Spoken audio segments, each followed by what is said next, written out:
Mesdames et messieurs, bonjour. Je suis Cécile Vallière, directrice de l'ECPM, École européenne de chimie, polymères et matériaux de Strasbourg.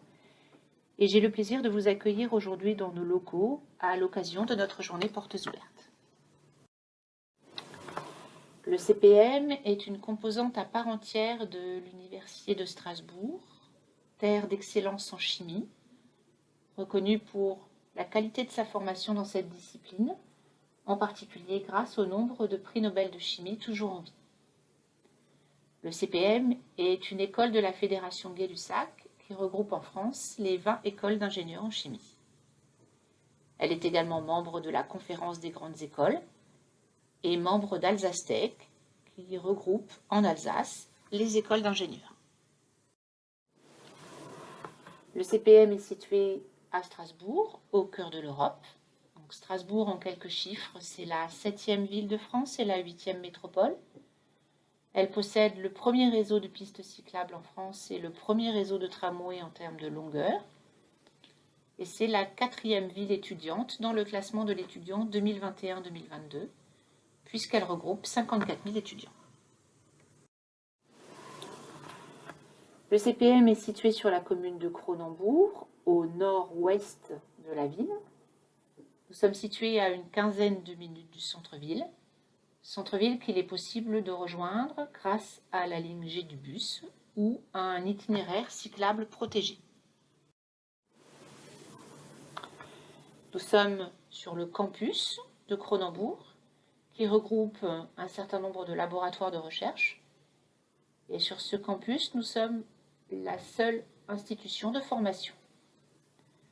Le campus possède un restaurant du Crous, ce qui permet à nos étudiants d'aller se restaurer le midi sans avoir à sortir de l'enceinte du campus.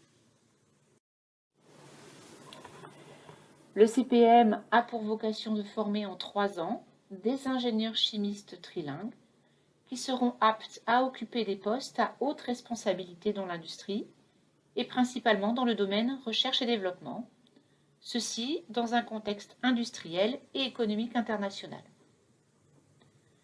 Le CPM, c'est une équipe de 43 enseignants-chercheurs français et étrangers, assistés de professeurs étrangers et d'intervenants industriels. Une des spécificités de l'école est la très forte implication en termes de langue étrangère enseignée.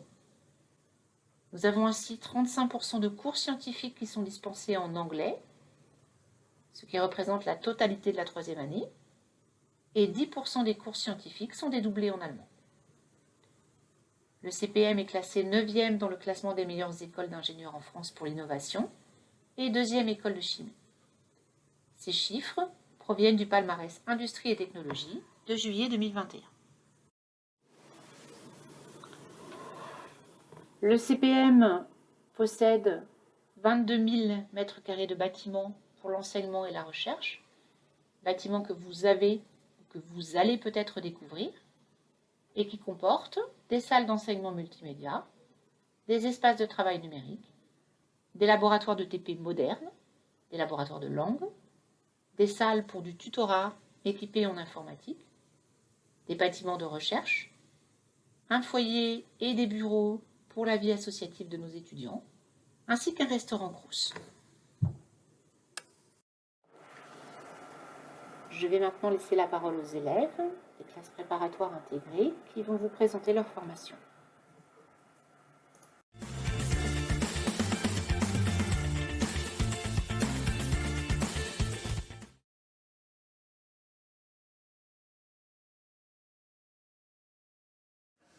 Bonjour, nous sommes Anna et Maude, 2 élèves de première année en CPI à Strasbourg. C'est ça. Donc en fait, la CPI, ça veut dire classe préparatoire intégrée. Nous sommes en fait intégrés dans l'école de l'ECPM, c'est l'école d'ingénieur chimie de Strasbourg.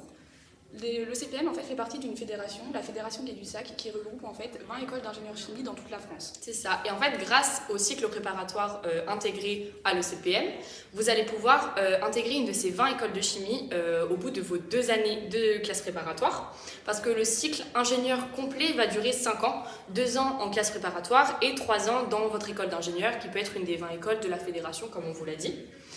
Et donc, nous allons vous présenter ce que nous faisons au cours de ces 2 années. Alors, on a quelques similitudes en fait avec les CPGE classiques, celles que vous pouvez également choisir. Donc en fait, notre programme scientifique, il est équivalent à celui des CPGE, sauf qu'en fait, on a la même quantité de maths, de physique et de chimie, alors que dans des classes préparatoires classiques, par exemple en PCSI, vous allez avoir plus de physique et de maths que de chimie. Mais comme nous voulons être ingénieurs chimistes, parce que vous allez intégrer une école d'ingénieurs chimistes à la suite de votre classe préparatoire, eh bien nos professeurs ont mis l'accent sur nos cours de chimie et c'est pour ça que nous en avons plus.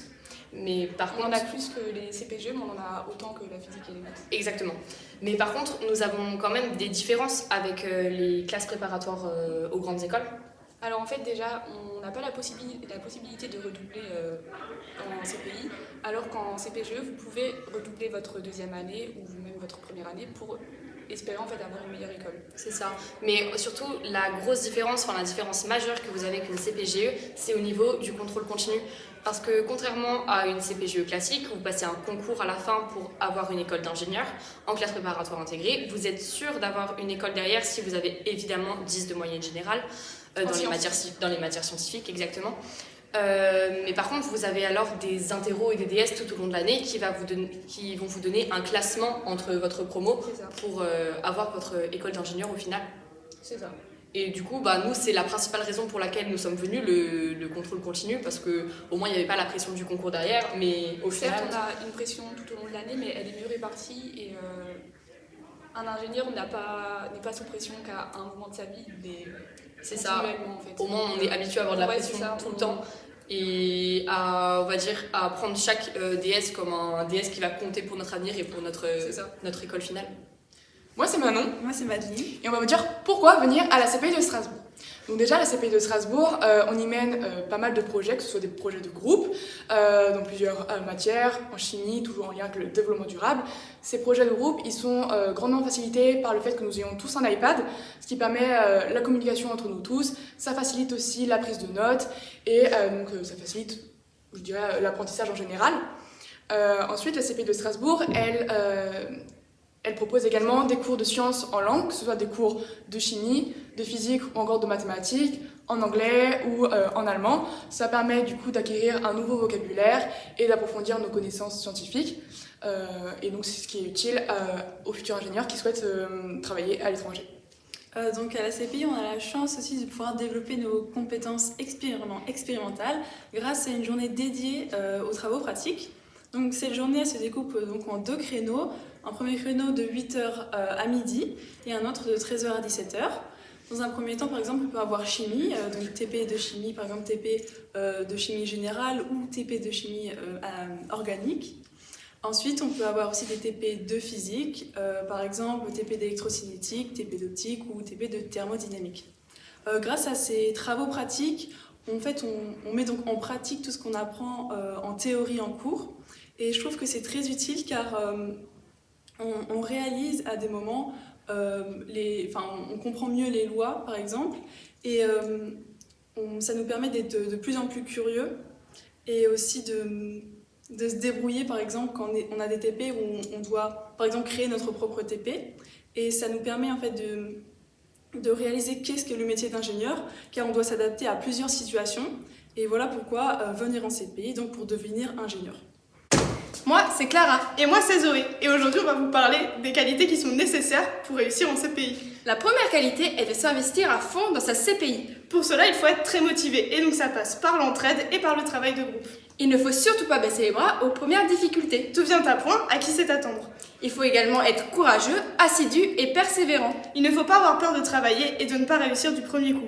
Enfin, il faut être ouvert d'esprit et curieux. S'intéresser aux nouveaux projets qui nous sont proposés, mais également aux nouvelles connaissances qu'on va aborder pendant nos 2 années en CPI. Salut! Alors, du coup, pour l'emploi du temps en CPI, on a un emploi du temps annualisé de 800 heures théoriquement par an. Ça peut être un peu plus ou un peu moins. Ce qui nous fait, en tout, sur toute la formation de CPI, 1600 heures. On a cours du lundi au vendredi de 8h à 17h au maximum. Après, il y a des semaines où des fois on a genre 9h, 15h, et ça va, on a quand même du temps pour nous et du temps pour réviser. Du coup, c'est assez gérable comparé à une prépa normale en CPGE. On a un jour de TP par semaine et il se compose en 4 heures le matin, 4 heures l'après-midi. Donc 4 heures de chimie le matin et 4 heures de physique l'après-midi, ou inversement selon les groupes. Et c'est quelque chose d'assez intéressant parce que on voit beaucoup de choses du coup en 4 heures et c'est super productif et je trouve ça plutôt cool personnellement. Voilà. Hors de ça, on a en moyenne une évaluation de sciences par semaine. Alors ça peut être moins, 0, ou ça peut être plus. Des fois, on peut avoir 4 évaluations par semaine et rien pendant un mois après ou un mois avant. Donc c'est assez aléatoire, mais bon, après, ça fait juste qu'il faut qu'on bosse pendant toute l'année. Et hors de ça, on a par semaine 20 heures de sciences et 6 heures d'humanité, donc d'allemand, d'anglais, d'économie ou d'autres choses comme ça, d'autres matières. Et ça nous fait un planning qui n'est pas extrêmement chargé, donc c'est assez gérable. Après, c'est 26 heures par semaine, mais il y a des semaines qui peuvent être beaucoup moins que ça, il y a des semaines qui peuvent être plus. C'est variable et puis ça se gère bien au final. Hors de ça, après la CPI, on a 2 grosses voies. La voie pour laquelle on vient dans la CPI, c'est intégrer une des 20 écoles de la Fédération Gay-Lussac. Donc la Fédération Gay-Lussac, c'est un réseau d'écoles d'ingénieurs chimistes. Et du coup, après la CPI, on peut devenir ingénieur chimiste dans une de ces 20 écoles. Donc ça inclut le CPM, où on est actuellement, mais ça inclut aussi d'autres écoles, par exemple Paris Chimie Tech. En dehors de ça, dès la première année ou à n'importe quel moment, si vous n'êtes pas sûr de vous, parce que dans la vie ça arrive de faire des erreurs, on peut tout à fait se réorienter, mais même au bout des 2 ans, à la fin des 2 années, on peut très bien, par exemple, aller en licence. Il existe des passerelles qui permettent directement de se réorienter et du coup de ne pas aller en première année et donc de ne pas avoir perdu 2 ans de... Et c'est quelque chose d'assez intéressant. Et après cette licence, vous pouvez de nouveau demander des écoles d'ingénieurs et c'est super cool parce que du coup vous pouvez quand même arriver au résultat que vous vouliez à la base.